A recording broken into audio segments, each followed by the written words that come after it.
Hello Ryu players, welcome back, part 2. The first video went down a bit better than I expected actually. There seems to be a lot of us sorry bastards out there still playing Ryu. So we're going to talk more about that theory. Excuse the voice, I've had a bit of a cold, but we're going to talk more about that theory, and today is going to be more of the why we should be playing like that. I guess the first video was more of the theory. This is the overall theory of it, and I think this episode I'm going to show you why I think that is correct, why we don't want to take certain gambles, why we should be doing things. So there's going to be a bit of frame, hitbox, hurtbox viewing in this video. I'll do a brief explanation of how they all work for the real low-level players. But if you don't have it, the hitbox viewer that you have for the PC version is very worthwhile getting. And yeah, we're going to talk about why we don't want to tangle with people at the mid-range, and also some of the problems with the game in general. Now, this isn't a hate video on Street Fighter 5 or anything. Every fighting game's got its problems. I just happen to hate more of the things in Street Fighter 5 that matter to me than some of the other games. But I'll show you why. I guess one thing that we should clear up before we get started, that I've used a particular character. Here it's Rashid and a particular move. Now, I'm not saying that Rashid is broken and he's a fucking OP character and fuck this horseshit.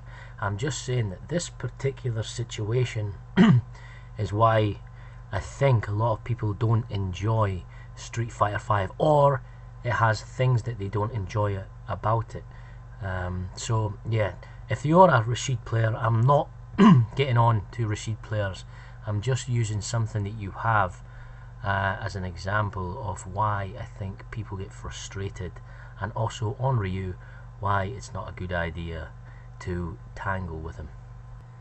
And also for our beginner brethren, the players that are maybe not so savvy on how the hitbox and hurtboxes interact, just a very quick explanation that the green box, the thin green line around the character, that's what you hit, so that's called the hurtbox, and the red box is the active frames of the move.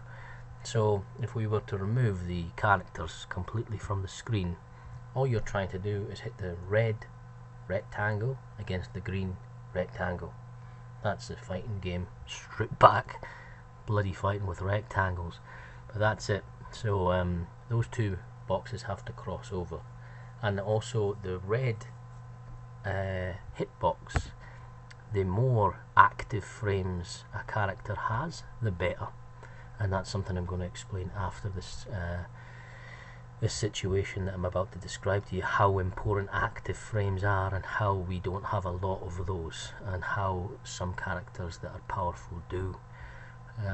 Basically, the more active frames you have, the longer the red box stays lighted, or the longer the red box stays out. But let's move on. Anybody wants a deeper explanation on that, I'll do another video, but it's really similar to what I already explained in my meaty video. If you're unsure, have a look at that one. So before we get into any deep analysis, let's take a look at the move or moves themselves. So the move we're going to look at today is Rashid's Crouching Fierce. What can this move do? Okay, this move can crush counter. Massive. A move that can crush counter is obviously quite handy. You get dash up combos, you get long ranged combos. You get priority over medium and light buttons because of the button priority system in Street Fighter 5. It has a lot of range. It's a long reaching move, making it hard to judge and whiff punish where he's standing. You can cancel the move into specials, giving him 2-in-1s with either normal or EX for further pressure. It's completely safe on block, -2, which is very low for a button of such power. There's nothing you can do if you block this move but take your turn back. You can link this move into further combos, and it's actually quite easy. It's a little bit like Ryu's solar plexus. You've just got enough hit stun there to either sweep or combo. Pick one. You can V-trigger cancel this button. And like we said before, the move's got a lot of active frames. I think it's got 5. Okay, now that we've established that bar anti-airing, this button can do practically everything, what can we do to counter this button? We can block, or we can guess and have a jump. So we're gonna have to straight up guess that he's gonna do that, and even then the recovery on the move is good. He's gonna anti-air us, isn't he? We could probably try and whiff punish, but with the input lag in the game, lack of long range normals, and the reward associated, at best we can do a sweep, maybe, that might get blocked and might get punished. Not a very good option. So before we move on, I'm going to get into the Rashid match, how to deal with the Rashid match, what you do in that situation, and some other stuff in a minute. But I just wanted to say that you're probably sitting there thinking, well, can Rashid not just spam this button against any character and it's just the same for them? Not really, and this is why Ryu isn't a rushdown character, because try to think of it like if Rashid has a gun and we have a knife. He isn't really scared of getting stabbed because he knows he's going to kill us with his gun, and that's where the difference in the character strengths come. If you look at a character like Kami, Urien, Balrog, even Guile, there is something threatening they can do at the mid-range to stop Rashid, or at least fight fire with fire. There is a point to them trying to combat the button, whereas, like I'm going to show you, Ryu, there's nothing, unless we have a super, which is, unique, we cannot take advantage of trying to deal with that move. So risk reward, not worth it. Probably the closest thing we have to a powerful mid-range tool is the solar plexus strike, but it's a 17 frame startup. You can't use it like an aggressive move. It's more of a read or a guess. It can whiff punish things with a long recovery, like a DP, maybe even a whiffed command grab. But as far as countering buttons go, you're going to have a long startup of the move. The range isn't that flash. It doesn't crush counter. It does combo, but yeah, the startup is too long, and I think that's why Ryu's crush counters aren't that good. They probably thought solar plexus was going to fill the gap. So having a look at the strengths and weaknesses of the moves, we can see there's a massive imbalance of someone hammering on a button that does practically everything. Meanwhile, the poor Ryu player, us, is standing doing fucking mathematics sums trying to whiff punish the move and probably still missing.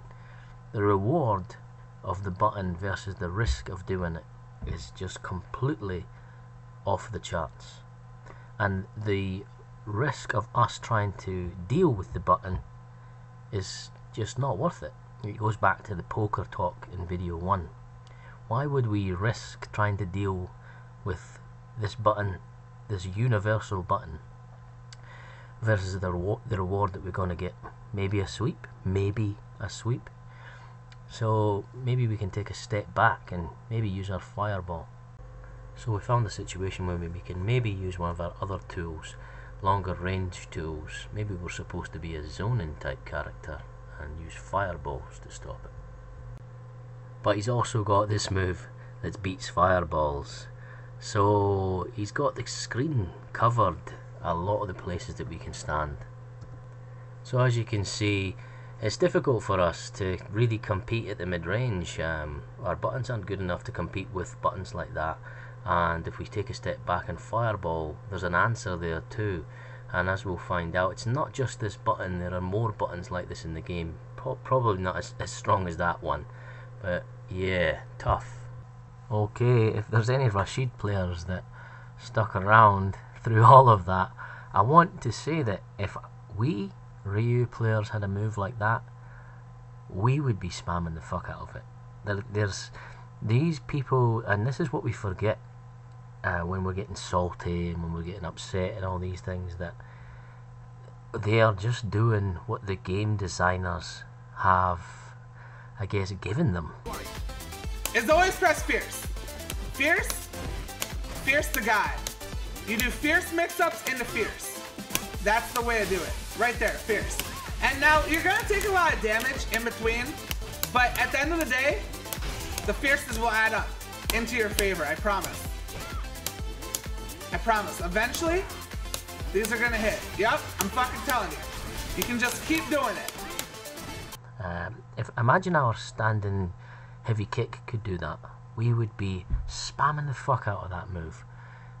So it's not the fault of the players, it's just the way the game's designed. And just in case you're in any doubt and you think I've made up some narrative with all that, here is a couple of scrubs called Infiltration and Mamuchi, and just watch how Mamuchi deals with this move. Ground game is brutal. It's super hard for Ken to deal with Rashid's ground game. And also that crouching fierce from Rashid that you just saw there into the tornado. He used to be able to interrupt it with a like Tatsu. He can't do it anymore. Interesting. So you just got to sit there and either EX Tatsu or EX uppercut, excuse me, or just deal with it. Life is really hard. Nice chase there on the back dash, and he's going to make him pay. A little pressure from Infiltration. You see that Mochi's lost a lot of damage just off that gray damage chip. Yeah, all these crouching fierces really adding up. And again, Infiltration being really patient. I think he's aware of Momochi's playstyle and just trying to stay back. Just chip at him bit by bit. Big shot. Yeah, and he's got a lead now, and that's what adds up. He plays that slow game, and as soon as he gets this big lead now, you add that slow game on there, it's going to force Momochi into action. Interesting. Yeah, No. that's definitely not a punish. I'm not sure what Momochi was looking for.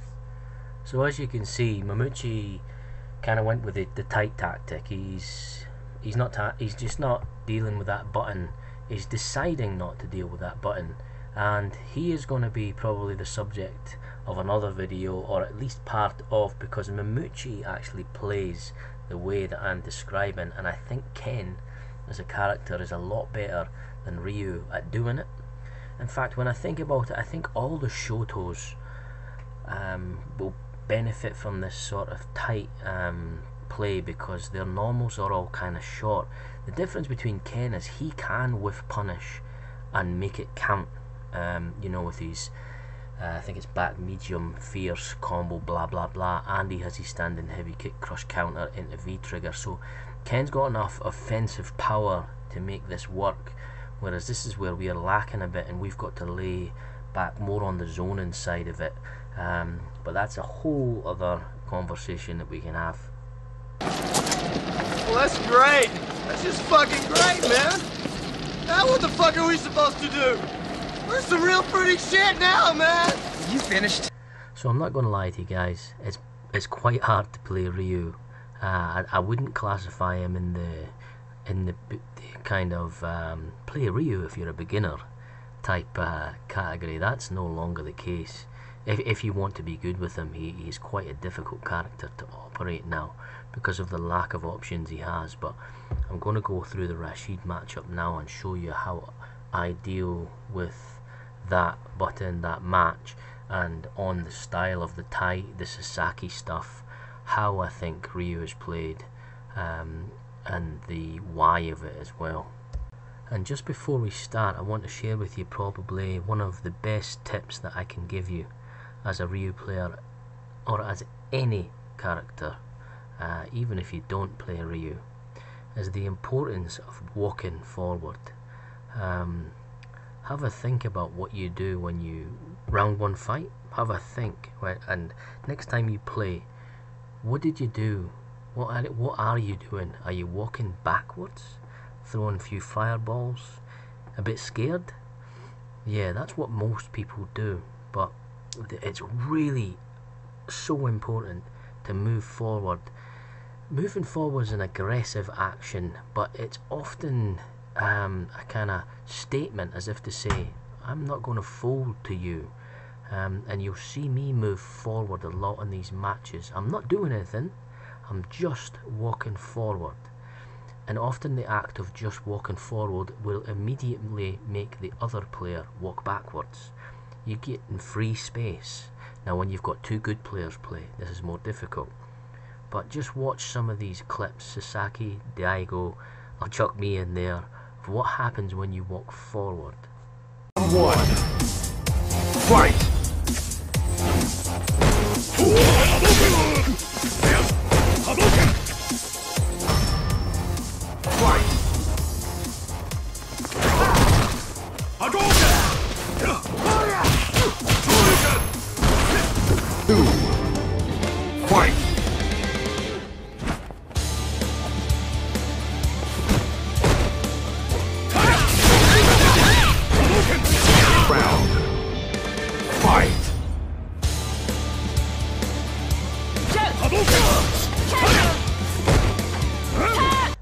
So yeah, walking forward, very, very important, even if it's micro steps, or even just holding your ground like Sasaki.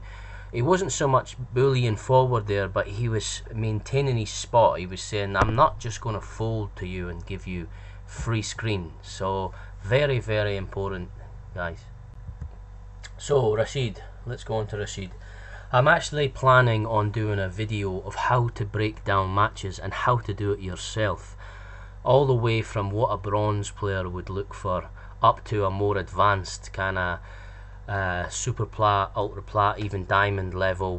Where the differences you would be looking for in each stage.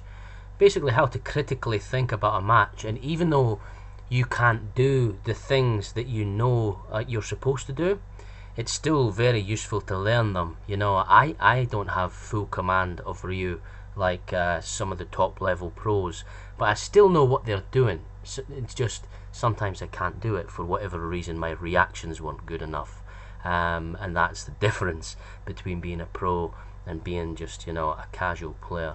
But we'll make that a different vid. So before we get into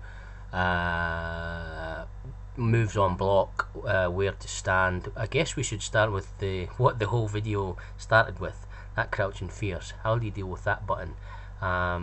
So the answer is actually to fireball, but there's a really small magic space where Ryu has to stand, and this is the difficult thing about playing Ryu.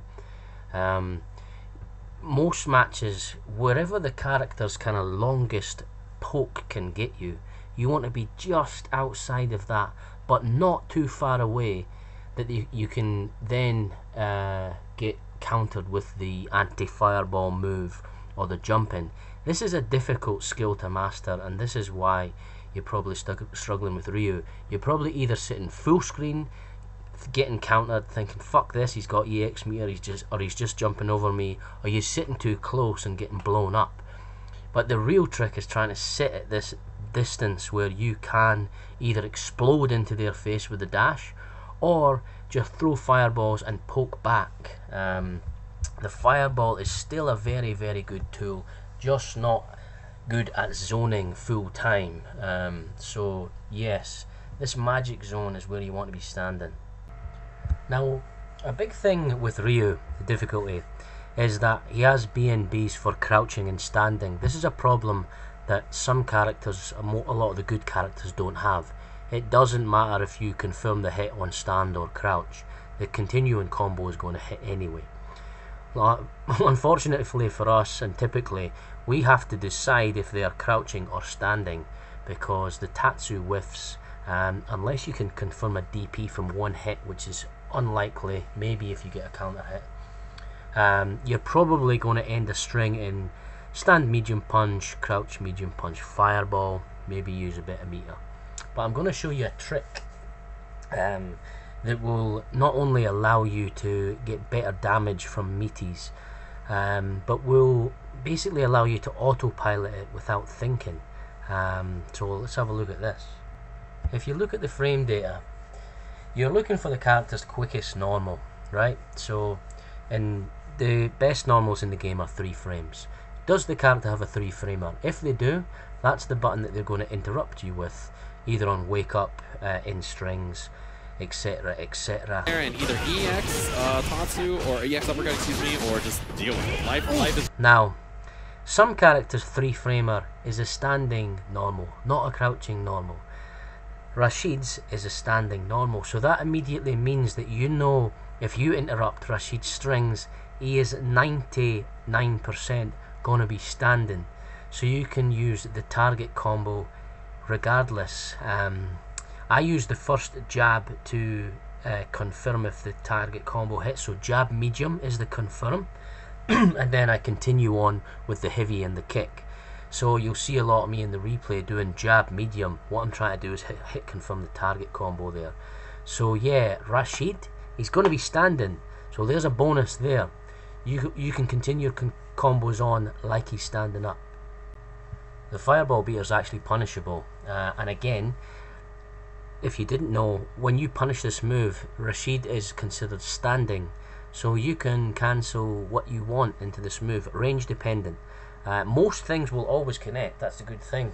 There is a slight range where if he's really far away and hits with a tip, you'll just be out of range, but it's very rare. Again, I'd recommend just punching with the target combo. Good damage, sets up a meaty, very easy to do. Everyone can do the target combo, 3 buttons. Rashid uses the light spinning mixer as a pressure tool, but not many people I see in the Rashid match neutral jump. It's still a forward moving special and you will still punish it if you get the right read, so just use the odd neutral jump against Rashid, just to say, look, I'm not going to have that shit, you know, they'll spam that spinning mixer because it's safe and it is minus, you can take your turn back. There is a range where Rashid can make it plus on block, I think, but generally I'll always press a jab after blocking a spinning mixer. I'll take my turn there unless he has EX meter, because that is the Rashid special. Such a good spot now. Oh, and the wake up, and then EX, the classic. Somewhere Bushin style is winning. Everyone's probably nodding their heads thinking, yeah, I get hit by that shit all the time. Block spinning mixer into EX mixer. Bullshit. Don't take your turn back with a meter, just assume he's going to DP. A lot of Rashids will try and steal cheap momentum there. Ego spikes are all punishable. This is the heaviest punish you can get. So solar plexus. If not, just use your standards punish, really. If you block the V trigger, this is very important. If he cancels into the V trigger, immediately V reversal. It will get rid of the tornado. You won't have to deal with that situation. So just remember that. A lot of the lower level players forget that V reversal is in the game. Very important for Rashid. Again, if you block this block string, I V reversal this block string. He's plus on block. Generally, one of the tough situations in Street Fighter 5 is getting put into a block string, a cancel string, where they're plus. It means that you can't take your turn back and they're right in your face. So V reversal this. Just another small tip on the V trigger. If you stay down, if you get knocked down from the whirlwind for whatever reason, stay down. A lot of Rashid players have meaty setups, and sometimes they'll just do them like I'm showing you here. This was one of the matches I played, and he went for a setup here and completely missed because I've stayed down. A lot of Rashid players will expect you to get back up into the pressure. Don't quick rise there. Rashid does have a slight weakness to jumping. He's going to use, I think, crouching medium punch or medium punch spinning mixer, the one that goes straight up in the air. But they are a very, very good Rashid player will anti-air you, but I still think, especially on the back of their head, you know, on that cross-up situation, he is a weak spot there, and you'll generally see me jump quite a bit on Rashid, also to try and catch those whiffed heavies. Just timing it right, guessing it right. Corner play is very, what can I say, consistent with Rashid players, and I'll describe both corner situations, you in the corner, him in the corner. If he is in the corner, give a little bit of pressure, but then just walk back and sit. Every Rashid player on the planet is going to do that stupid wall bounce out of there. Make them spend the EX meter to EX spike out of there, and then at least they've lost some meter. But most Rashid players, they're going to bounce off that wall and you will be in the corner. So I personally like giving them a bit of jip in the corner, then backing away. You don't always have to go hammering in the corner on someone, because you'll lose your positioning. And equally, Rashid players seem to be quite good at keeping you in the corner because of that vertical medium punch mixer. It's quite hard to Tatsu, but still try and escape.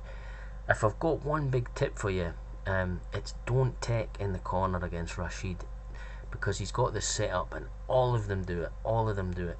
Basically, it looks like he's going to go for a throw, takes a step back and does a standing heavy punch, which cancels, and then you're knocked down again into a guess.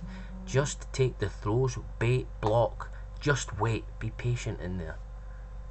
This move is punishable on block, and it's quite easy to punish because Rashid's standing heavy kick, it does go over lows, but it moves him into you, which makes it quite easy to do standing light kick Tatsu. Difficult when you're in the heat of a match, and I must admit even I miss it sometimes, but you should, if you can, try and punish this one. So that's it guys for this vid. Hopefully we've covered everything there and you've learned some stuff about the mid-range and also the Rashid match. I've got a few other videos in the pipeline, how to critically think about matches, how to work matches out on your own, and maybe just a few bits and bobs. So catch you next time.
Good. Round 2. Fight.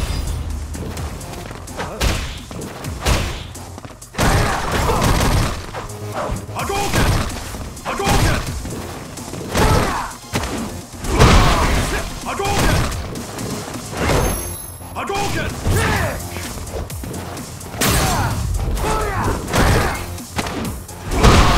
Hadouken!